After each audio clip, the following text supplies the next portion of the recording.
Segunda Reis, capítulo 4, dos versículos 1 ao 7. E hoje tem milagre da parte de Deus essa noite. Quantos acharam? Diga amém. Amém. E uma mulher das mulheres dos filhos dos profetas clamou a Eliseu, dizendo: Meu marido, teu servo, morreu, e tu sabes que o teu servo temia ao Senhor. E veio o credor a levar-me aos meus 2 filhos para serem servos. E Eliseu lhe disse: Que te hei de fazer? Declara-me o que tu tens em casa. E ela disse: Tua serva não tem nada em casa, senão uma botija de azeite. Então disse ele: Vai, pede para ti vasos emprestados a todos os teus vizinhos, vasos vazios e não poucos.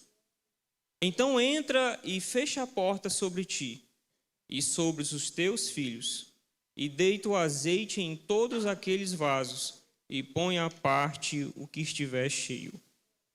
Partiu, pois, dele e fechou a porta sobre si e sobre os seus filhos.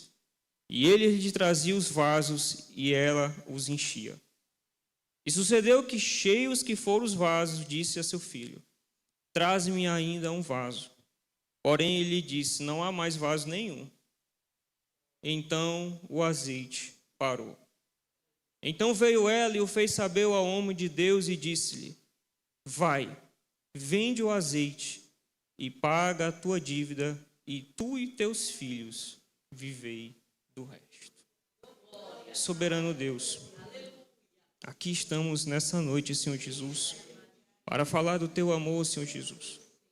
Senhor Espírito Santo, que o Senhor venha ministrar os nossos corações, porque aqui esta noite sei que o Senhor tem providência para esta igreja, seja na área financeira, seja, Senhor Jesus, uma cura, seja, Senhor Jesus, um milagre, uma causa impossível, mas nós servimos ao Senhor, o Deus que manda o azeite. Fica conosco em nome de Jesus.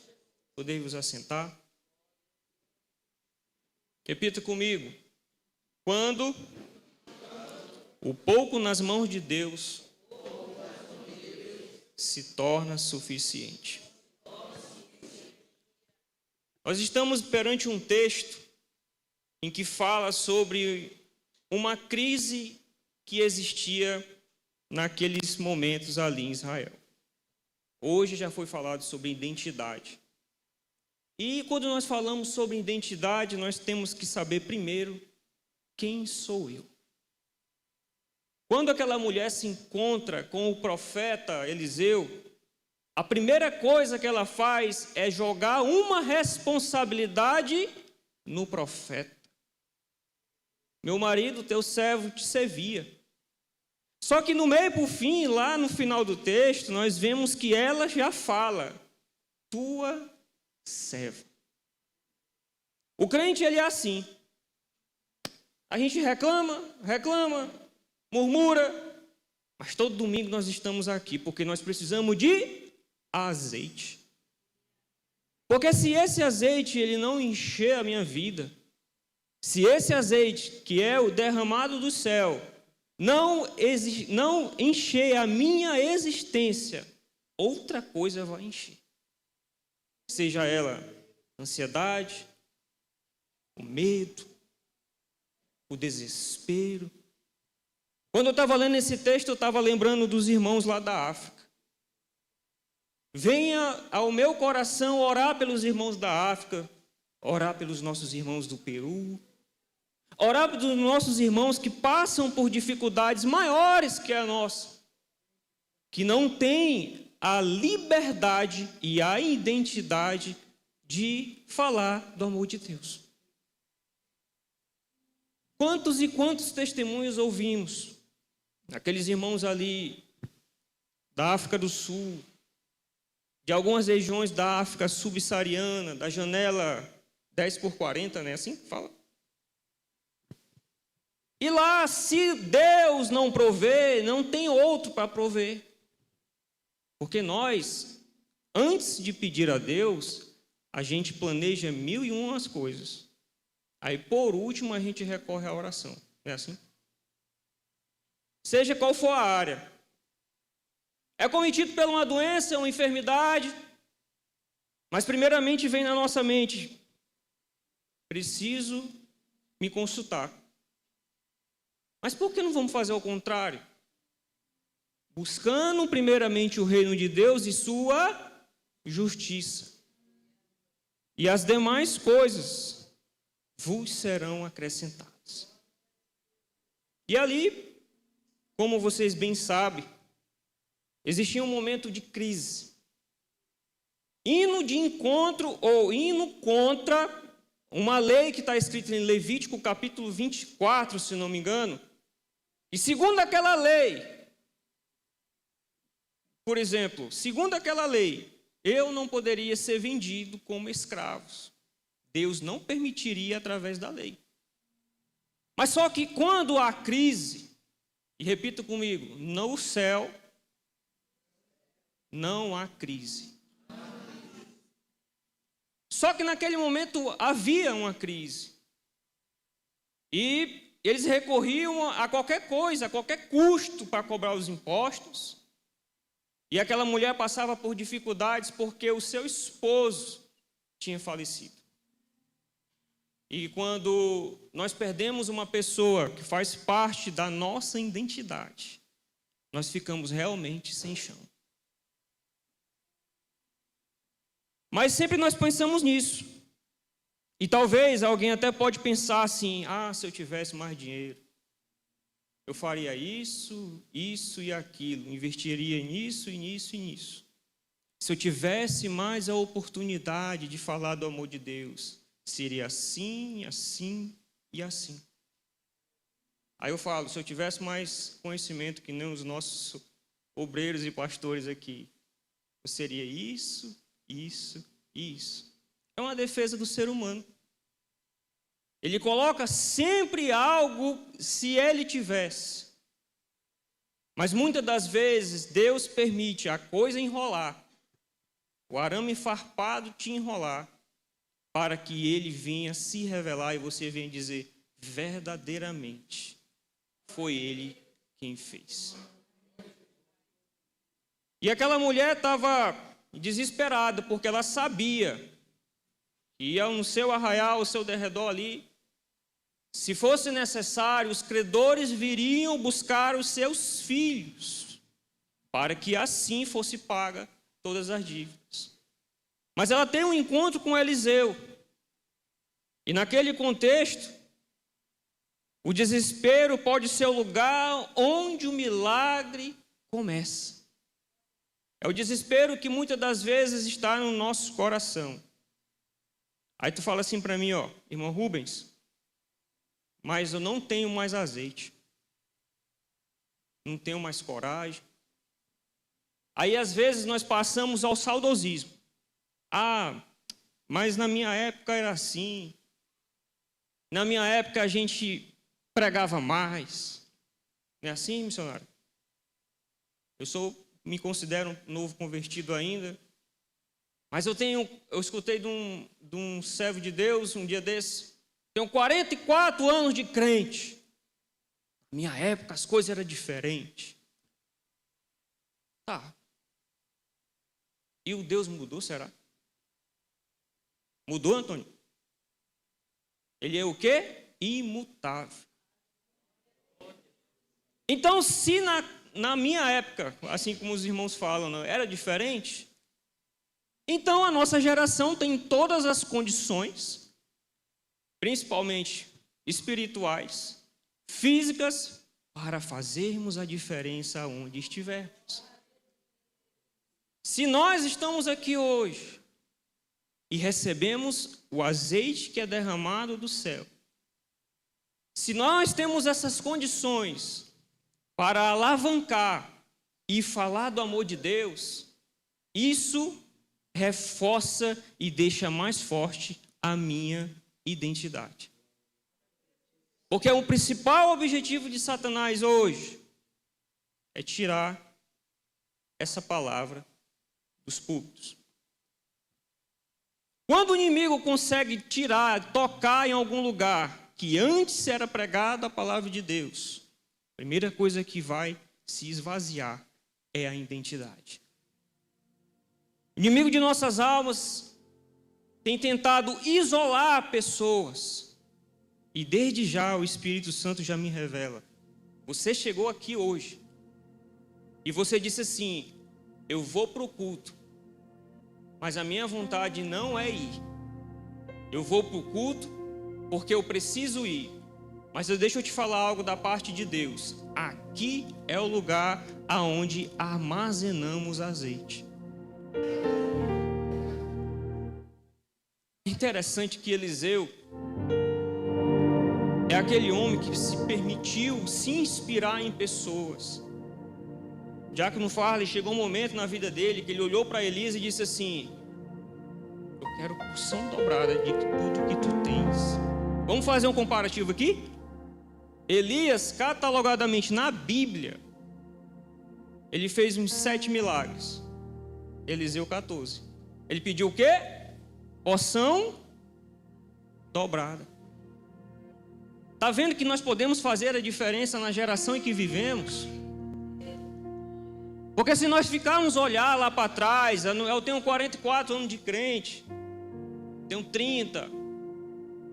Realmente vivemos tempos áureos, digamos assim. Mas só que nós estamos no período da graça ainda. E a Bíblia diz que o choro, ele pode durar uma noite. Ele pode durar um momento, mas a alegria, ela retorna pela manhã. E esta alegria é que Neemias chama que a alegria do Senhor não é a minha alegria, não é a minha vontade, é a alegria dele que se torna a nossa força. Por isso que quando nós reconhecemos enquanto igreja, sou fraco, Senhor, é aonde o poder dele se alicerça em nós. Por isso que eu, olhando para Eliseu nessa noite e nesta mensagem, quando nós olhamos para a vida de um profeta e a vida de alguém que espera do profeta, nós vemos o objetivo da igreja. Porque sempre vai ter, Pedro, alguém que espera de ti.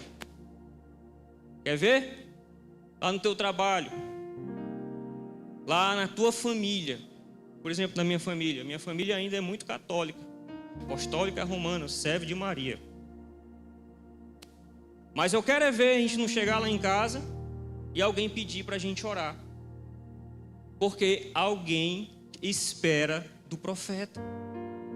Alguém sempre espera que você tenha uma palavra de Deus para que aquilo sirva de alicerce. Aí Eliseu disse assim: o que é que eu tenho contigo, mulher? Lembra lá de Caná da Galileia? Lembra daquele milagre do casamento? O que Maria responde? Faça tudo. Primeiro ponto, obediência. É porque nós queremos muitas das vezes ter a racionalidade e a razão. O senhor, como filósofo, sabe o que eu estou falando, né? A gente quer razão para todas as coisas. Mas desde que Abacuque uma vez profetizou que o justo viverá pela fé. Aí vem Paulo, fala novamente que o justo viverá pela fé. Muitas das vezes, nós queremos artifícios humanos para justificar questões espirituais. Mas primeiramente, como servos do Deus vivo, como foi revelado ali, quando Pedro diz: realmente tu és o Cristo, o Filho de Deus vivo. A partir daquela palavra, as coisas mudaram. E as portas do inferno não prevalecerão contra a igreja do Senhor.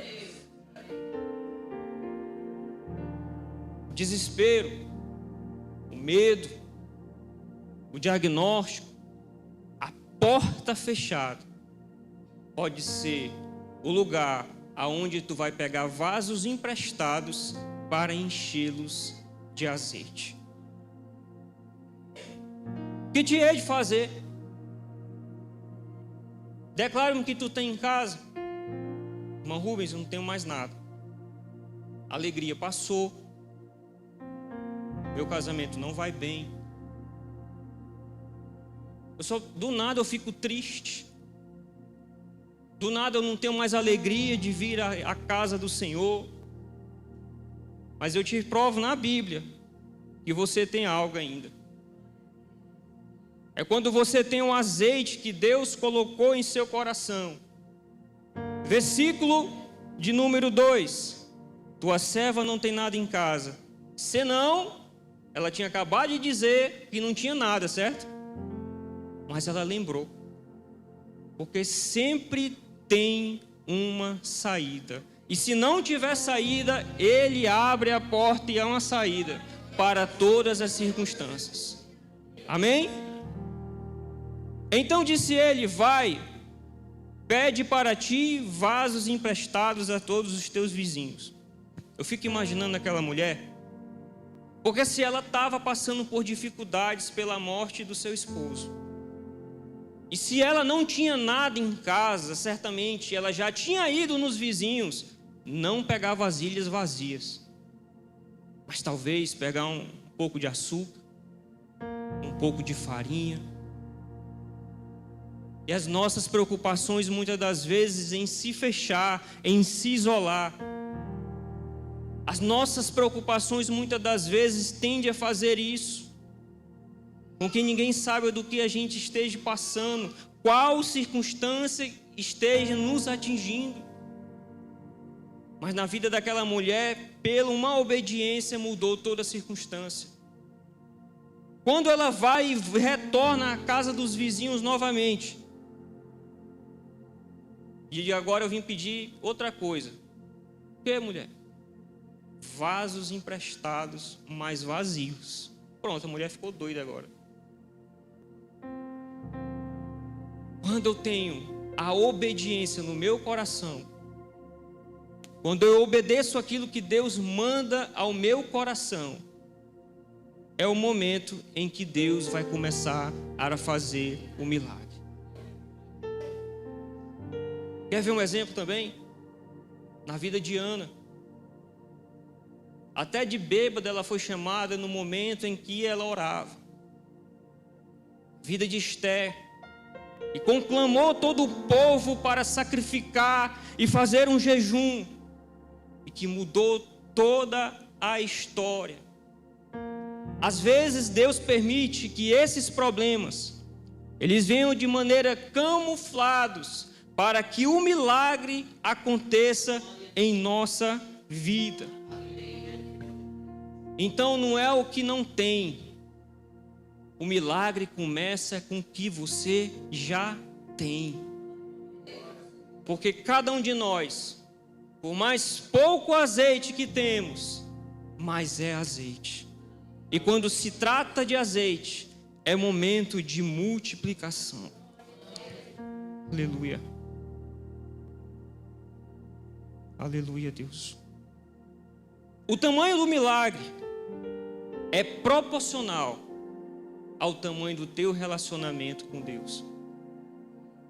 Porque quanto mais relacionamento eu tenho com Ele, mais azeite eu vou ter na minha botija. Quando ela vai, pega aqueles vasos emprestados, coloca perante a sua casa. Aí o profeta fala algo interessante para ela. E Jesus falava por discípulos também: entra no teu quarto, fecha a porta e fala em secreto.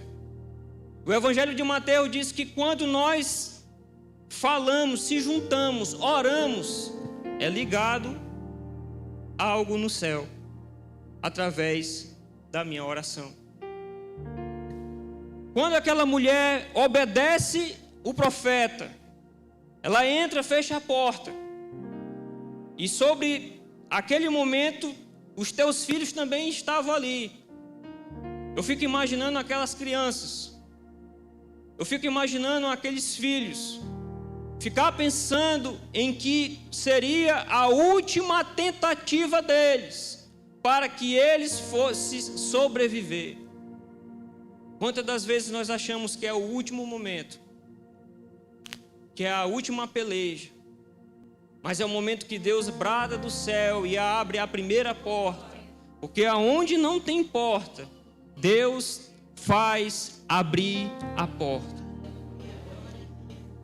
Diante daquele desespero, diante daquele momento, versículo 5 diz assim: partiu, pois, dele e fechou a porta sobre si e sobre seus filhos. E eles traziam os vasos e ela os enchia. O milagre da multiplicação de pães, que também é discorrido aqui em 2 Reis. Que antes de Jesus multiplicar os pães, lá naquele momento com os discípulos, aqui houve também grandes milagres da parte de Deus. E muitas das vezes nós chegamos até aqui pensando: como vai ser o dia de amanhã? Aí Jesus sempre faz um alerta sobre nós: não andeis ansiosos por coisa alguma. Nós vivemos sempre na correria, pensando do que vai ser o dia de amanhã, pensando como é que vai ser as coisas. E uma coisa muito interessante é que no século que nós vivemos, ou eu vivo pensando da forma como Deus pensa, ou eu vou viver pela cabeça dos outros. Já pensaram nisso? Quando a gente é jovem, e aí, vai entrar na faculdade quando? Não é assim? Aí tu termina a faculdade, e aí tu não vai fazer uma pós, não? Terminou a faculdade, fez as pós que tinha em todas as universidades do Brasil, e aí tu vai casar quando? Não é assim? Aí quando tu casa, e aí tu vai ter filho quando? Ou eu vivo da maneira sobrenatural do Espírito para buscar o azeite, ou eu vou viver pela cabeça dos outros. E aí quando terminar tudo isso, tu viveu pela cabeça dos outros esse tempo todinho, aí o tempo acabou. Porque a palavra de Deus vem falar que os dias, os últimos tempos serão abreviados. E se nós estamos vivendo em um momento que para alguns seja um momento de crise, mas para outros não, é momento de nós fazermos uma reflexão. Como é que faço a reflexão, irmão Rubens? Busque vasos vazios. Busque momento de oração, momento de intimidade com Ele. É o momento que nós vamos buscar esses vasos, para que assim nós tenhamos um mantimento. Evangelho de Mateus, capítulo 25. Tinham 10 virgens. Aí a Bíblia vem dizer que 5 eram loucas e as 5... As prudentes, vocês sabem do que aconteceram. Elas buscaram azeite para as suas lâmpadas, tiveram mantimento, mas as 5 loucas, que certamente viveram pela cabeça dos outros, não tiveram azeite suficiente. Aí o noivo veio buscar quem? Era para ser as 10 prudentes, mas só 5 tinham se preparado. E sucedeu que cheios foram aqueles vasos, e disse a seu filho: traze-me ainda mais um vaso. Aí eu fico pensando, o menino falando assim: todos os vasos que eu tive como pegar, com os vizinhos, Tapaué, cuia e não sei de quê, todos os vasos foram pegos, e ali o azeite cessou. Quando Jesus morre na cruz, e ele fala: está consumado, a partir daquele momento, Moisés, nós temos a oportunidade de buscar a Ele sem medidas. Quando nós olhamos para a igreja no século XIX, nós vivemos e vivenciamos, a partir dos escritos, dos relatos, grandes avivamentos que começaram em um quarto de oração. No caso de John Wesley na Inglaterra, quando ele entrava em um determinado lugar, aonde até hoje tem as marcas do seu joelho, todo o sustento do metodismo saía daquele quarto, ou seja, pegando vasos emprestados para que o Senhor derramasse o azeite. Quando o menino fala assim, não há mais vaso nenhum, então o azeite parou. Para quem não tinha nada no começo do texto, só tinha o desespero, o medo, a ansiedade e aquele momento de dor, porque ela sabia no seu coração que perderia os seus filhos se nada acontecesse. Mas a partir daquele momento em que o profeta utilizado por Deus, usado por Deus, faz aquilo que Deus manda, salvou verdadeiramente uma família e toda a sua prole. Então veio a ela fazer saber o homem de Deus e disse: vai, vende o azeite, porque o azeite também era utilizado como moeda. O azeite tem uma simbologia na Bíblia como uma grande prosperidade. Paga toda a tua dívida, tu e teus filhos vivei do resto. O que nós aprendemos com isso essa noite? O milagre, ele acontece no momento que nós estamos no secreto. E quando Deus nos reclusa para um momento de milagre, um momento de intimidade com Ele, porque o nosso milagre é do tamanho da nossa fé, é do tamanho do meu relacionamento com Ele. Se tem alguma coisa que vai fazer a diferença na minha vida, na minha história, é os momentos que eu tenho com Ele. É os momentos que estou na casa do Senhor. É o que vai desempatar. É o que vai trazer à tona aquilo que eu sempre busquei e aquilo que o Senhor colocou no meu coração. Foi assim que aconteceu na Babilônia. Enquanto uns jovens não escolheram se dobrar diante de estátuas, diante de outros deuses. E é o que Deus tem para nós essa noite. Encher os nossos vasos, encher a nossa vida, e para que venhamos a ter mantimento para o resto das nossas vidas, até que Ele volte. Porque quando Ele voltar, certamente Ele vem buscar um povo que tem vasos cheios de azeite. Quando nós temos a nossa identidade, sabemos quem somos, eu sei quem eu sou, eu sei aquilo que Deus colocou no meu coração, que o inimigo tem colocado verdadeiramente, trazendo tristeza a muitos corações, mas trazendo dúvidas de quem somos. Será mesmo que eu fui chamado para pregar a palavra do Senhor? Será mesmo que eu fui chamado para ser servo? Porque sempre vai ter alguém com mais capacidade que nós. Foi por isso que Jeremias gesticulou: mas Senhor, eu não sei falar, eu não sei pregar. E Jeremias estava falando assim: eu não sei falar, não tenho uma dicção boa. Aí Deus fala para ele assim: mas Jeremias, desde o ventre da tua mãe eu te conheço, eu sabia que tu ia nascer assim. Mas algumas coisas em nossas vidas acontecem que é para nós termos 100% de dependência. E eu falo mais: quanto mais nós buscamos, mais dependente nós somos. Porque nós precisamos dele todos os dias.